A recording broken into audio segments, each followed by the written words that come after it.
How to kill bamboo. While bamboo can look quite pretty, it can also be an invasive plant. It is hard to get rid of, no matter what method you choose. Luckily, it's not impossible to remove. Whether you go for the chemical, organic, or physical methods, you will be doing a fair amount of digging up rhizomes, underground stems, and cutting down the stalks. The best way, of course, is to prevent your bamboo from ever becoming a problem. Method 1: Killing bamboo with chemicals.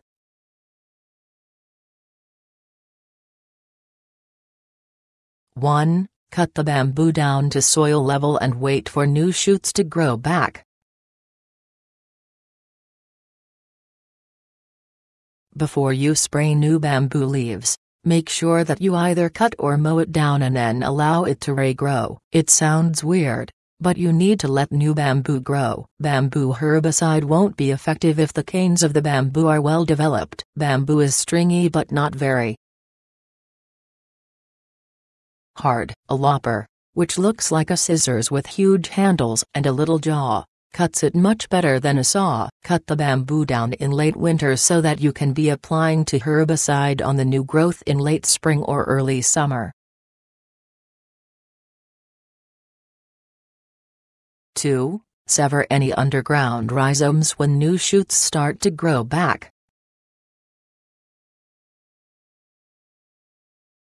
Use a sharp spade, or other sharp garden implement, to cut down the bamboo and sever the rhizomes of the bamboo. Break up as many clumps of rhizomes as possible. Rhizomes are masses of roots that grow underground. These root stalks grow horizontally underground in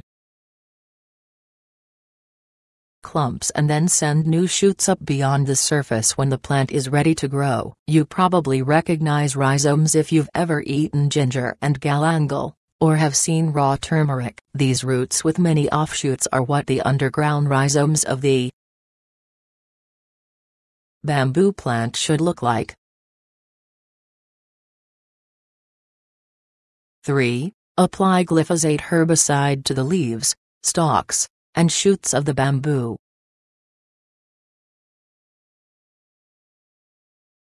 Glyphosate herbicide only kills the plants that it comes into direct contact with. This means that you'll need to be careful about applying it only to the bamboo. Most glyphosate herbicides need to be sprayed onto the leaves, stalks, and shoots of the plant and allowed enough time to penetrate before any water dilutes it. Unless instructed to do so, do not apply glyphosate herbicide to the soil surrounding the bamboo, as it will be ineffective. To reduce the risk of killing the wrong plant or overspraying, you can paint the herbicide onto leaves and stalks with a brush instead of spraying the plant. If you're near a water supply, river, lake, ocean, etc., make sure that you're using an herbicide that's meant for eradicating plants near water. You don't want to contaminate nearby bodies of water.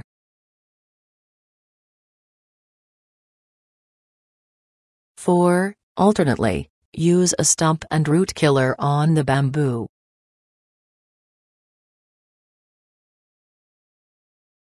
Another way to mow down bamboo in its tracks is to cut down the canes and then apply a stump and root killer containing glyphosate or triclopyr to the foliage of any regrowth and to the cut stump.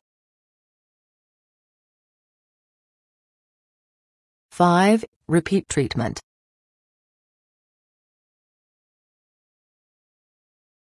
One application won't eradicate the infestation.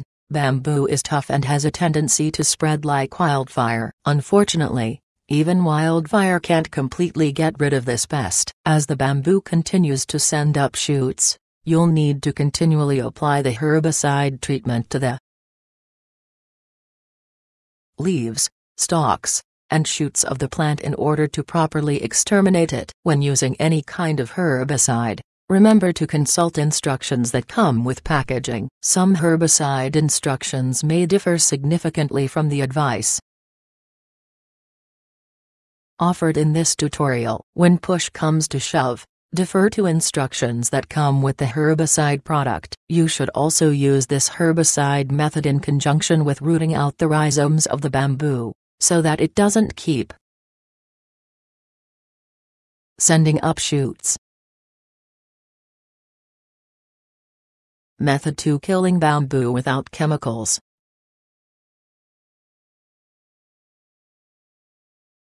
One, dig out the plant.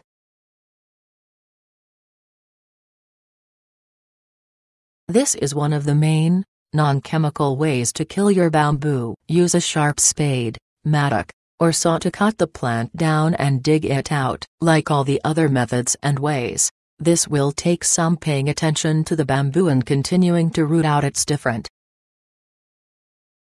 culms, bamboo stalks, and rhizomes, bamboo's underground stems. You will want to cut down the clumps, but you'll also want to root out the rhizomes. Otherwise the beast will keep growing. Rhizomes grow in the top foot of soil, so you'll want to dig down until you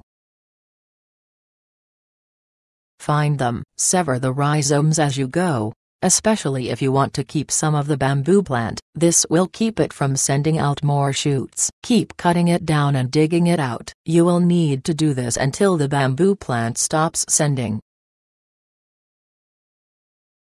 up shoots. This can take months, or even years to accomplish, but there isn't a faster way, because bamboo is so pervasive and resistant. If you want to eradicate bamboo on your property, you must remove all rhizomes. 2. Mow the area regularly. Bamboo, like grass, is fine for the occasional mowing, but it does not like frequent mowing. This can help reduce the stalks, especially on a plant that hasn't grown too huge. You'll have less luck mowing bamboo stalks that have grown huge, unless you cut them down first. Mowing the bamboo frequently can reduce the rhizomes, because it takes away their way of collecting food from the sun through their leaves. You will have to mow whenever you see stalks arising, because this method can take a while. 3. Deplete the plant's stored food. Another way you can get rid of your bamboo is to basically starve it. You should start by cutting down the stalks below the soil line and then placing a dark tarp or thick piece of plastic over the top of the area. This will make it so the plant is cut off from rain, sun and air, which will eventually kill it. Anchor the tarp or plastic down. People tend to use cinder blocks, but anything heavy enough to keep the tarp down will work fine. You have to make sure that the plastic or tarp does not move, because the point is to cut the bamboo off from the elements. If you get new growth coming up beyond the perimeter of the tarp, you'll need to immediately either spray it with herbicide, containing triclopyr, or cut it down and put a cinder block or another tarp over the area. Again, this can take a while, so you have to be patient. Leave the tarp there for at least a month or so, but it can take up to a year to really eradicate the bamboo. Method 3: Keeping bamboo contained.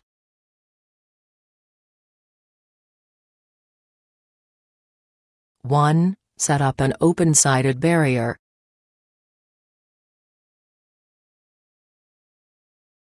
Dig a curved or half-circle trench around your bamboo. The barrier should be 28 inches deep to be effective, which is deeper than most rhizomes can go. The benefits to an open-sided barrier are that the bamboo doesn't get too root-bound in its enclosed space, and makes sure that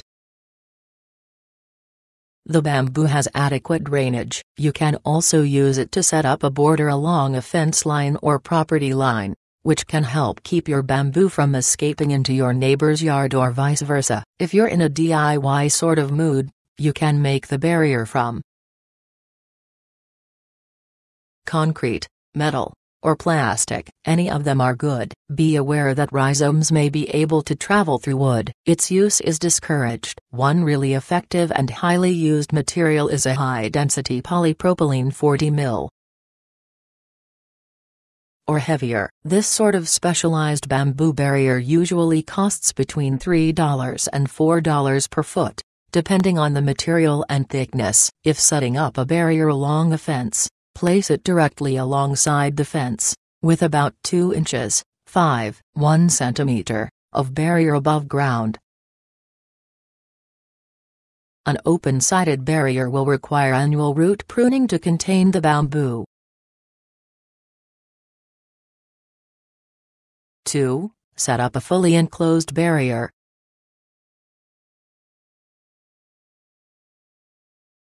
Like the open-sided barrier, enclosed barriers will need to be at least 2 to 3 feet deep. Unlike the open-sided barrier, it will enclose the bamboo all around, so that no rhizomes should escape. The biggest benefit to this one is the obvious one: it keeps the bamboo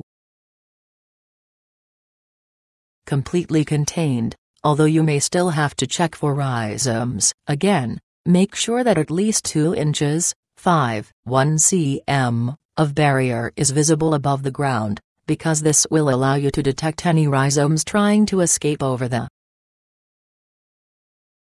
sides.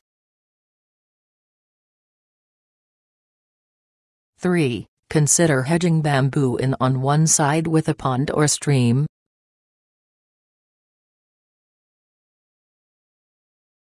If planned properly, a pond or stream coupled with a 3-sided enclosure will act as a decorative but effective barrier against the bamboo. The stream itself serves as the fourth wall, since bamboo rhizomes cannot travel across water.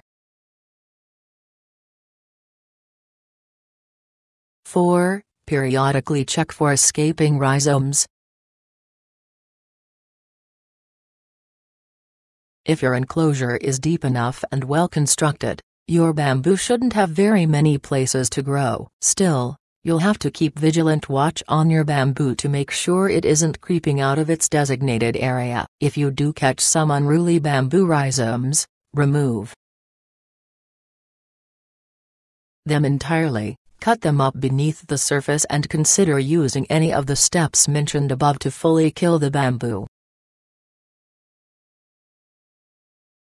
Tips.